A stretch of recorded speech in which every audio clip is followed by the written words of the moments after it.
Modulation pattern in 4 easy steps. Step 1. Pick any progression that you like. Let's take a simple 1 major to 5 minor in A.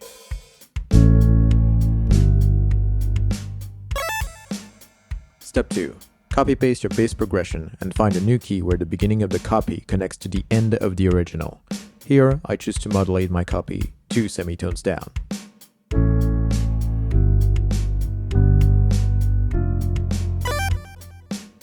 You can use your music theory knowledge to find a connection point, or just test it out, it's up to you.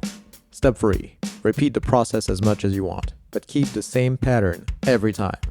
If I choose to modulate 2 semitones down, I will continue to do so to create a sequence. If need be, I will put a new chord at the end to connect with the beginning of my sequence, like so.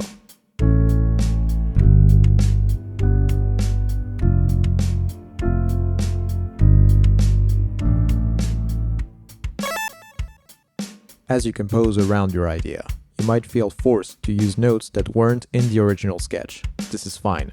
Take your time and embrace the slight complexification that these additional notes will bring. Thank you for following this tutorial. And now, let's make something cool with it.